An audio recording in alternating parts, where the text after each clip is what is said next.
Are you an RVer? Do you have a handgun for personal protection? Did you get a concealed carry permit?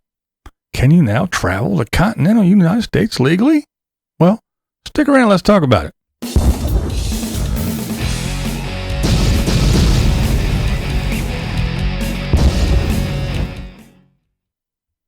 All right, there's no denying that the RV or nomadic lifestyle has taken off. More and more people are taking to the road. Some are vacationers while others are full-timers.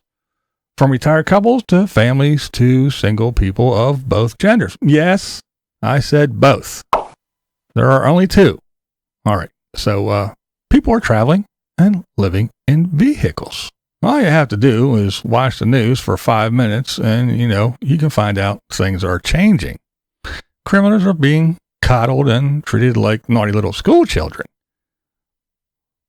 Violent offenders are being let back on the streets in many states. Our president is allowing millions of illegal immigrants to cross the border. They just walk on in. Now, all of them are not asylum-seeking do-gooders. There are some pretty nasty people that get to just walk on in. As a citizen of the United States, you have a Second Amendment right to protect yourself. You did some research and you purchased a handgun. You went through the background check and did everything required. You then went through the process of getting a concealed carry permit from your home state.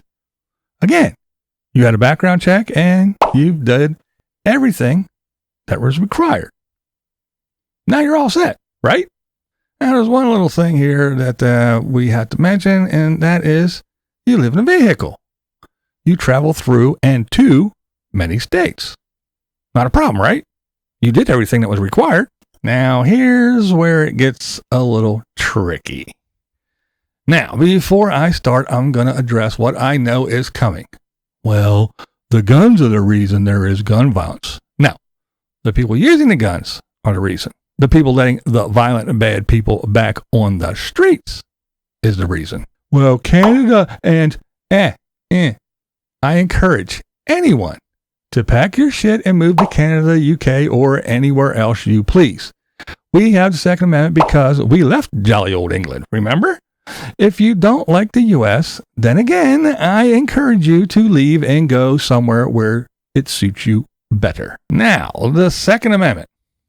The Second Amendment is a right that does not travel with you for whatever reason. I don't know. All right, for instance, I live in Pennsylvania. If I want to make a sign and go to Portland, Oregon to protest, I can. No one will check my ID and say, hey, you're from Pennsylvania. You can't use your free speech and right to peaceably assemble here in Oregon. I can be a Catholic in Florida and go to Utah and still be a Catholic. No one will say, hey, you can only use your freedom of religion in your home state. You can't be a Catholic here. You got to be a Mormon here in Utah.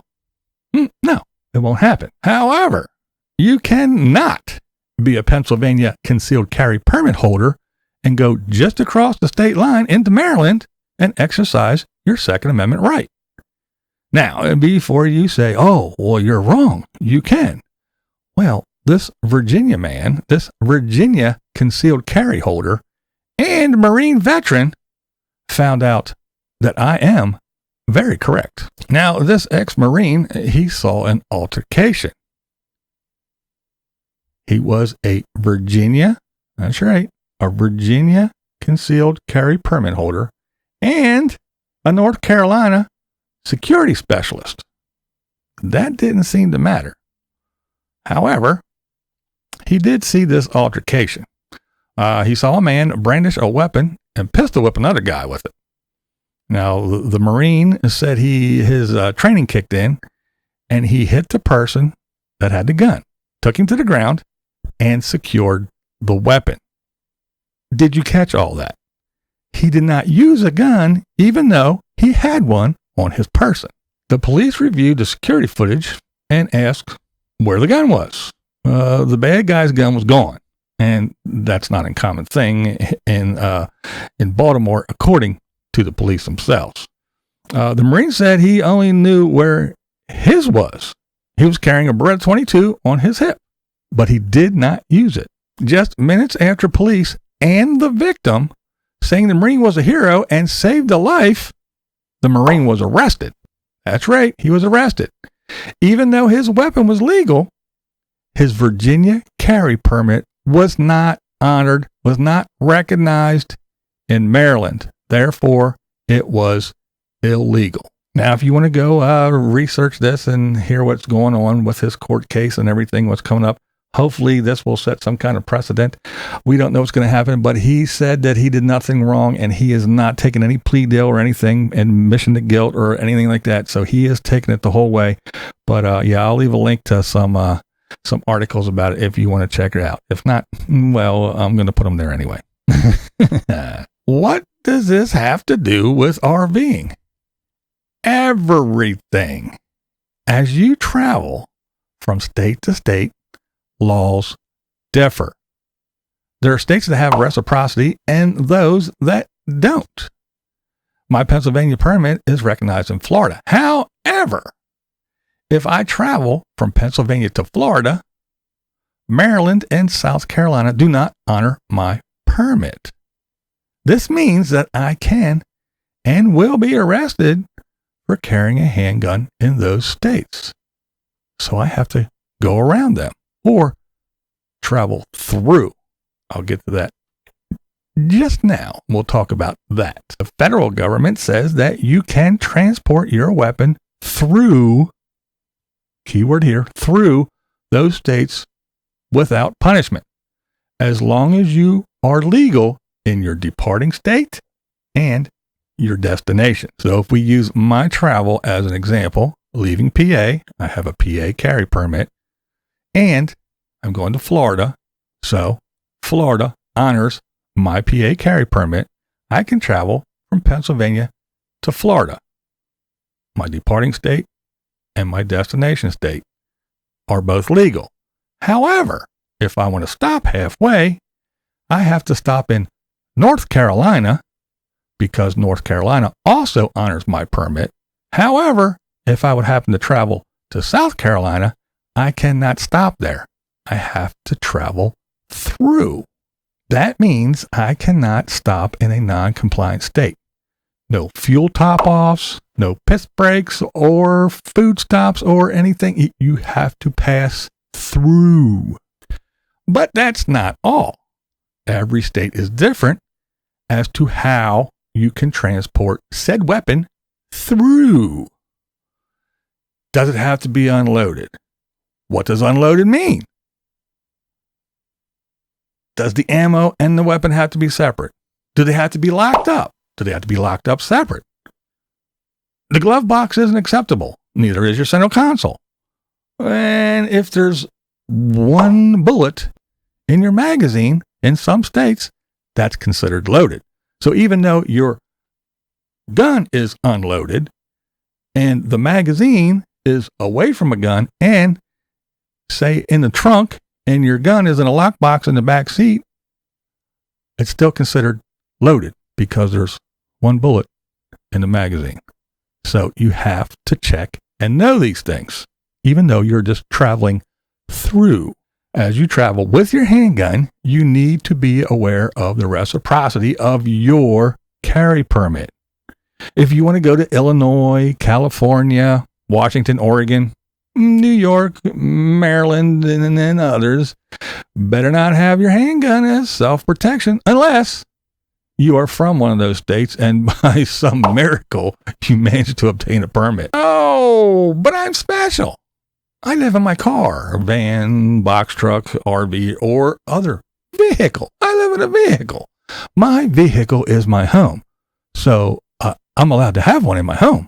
No. Take out your registration card. Is it registered for a house or is it a vehicle registration? Okay, let's go one step further. Take out your insurance card. Now, is it a homeowner's policy or is it for your vehicle? RVers, yeah, there's no room for debate with you guys at all. It's right there in the name. Recreational, say it with me, vehicle. Now, before you try to debate me in the comments section, just stop. I didn't make the laws. I didn't even vote for the laws. Most importantly, I'm not the judge that you have to convince. I personally don't care if you go to jail or not. I'm just trying to advise you about carrying while traveling cross country. So, can you conceal carry while being a nomad? Yes, you can. Can you conceal carry everywhere in the country while being a nomad? No, you cannot. Is it stupid? I think it is. It's your responsibility to be a law-abiding gun owner. There are those that want to give the violent criminals a pass and take our right to defend ourselves away. There are those that scream, defund the police, and tell us that you don't need a gun for protection. Just call the police. Don't act like because you're a nomad, you don't have to follow the rules and that you're so special. Don't give them yet another excuse to use to strip us of this constitutional right. You have your 57 apps to find a campsite. You look up road conditions and every damn thing else, so take 5 minutes and look up if the state you are going to honors your carry permit. If it doesn't, don't give them your damn money. Don't buy gas there. Don't eat there. Don't get a campsite. Don't spend any money in that state. Drive through or around that oppressive ass state. Don't even bother. We are seeing violence in campgrounds now. We are seeing criminals lying in wait in remote spots just to attack and lure people in, and then they try to rob them, and if that doesn't work, they do worse. You have the right to protect yourself. Do it responsibly. Do it legally, and avoid those that deny you that right. Remember, when seconds count, help is minutes away. But hey, you don't have to agree with me. That's not the point here. The point is, this is Blind Views, and that's the way I see it. What we do here is go back.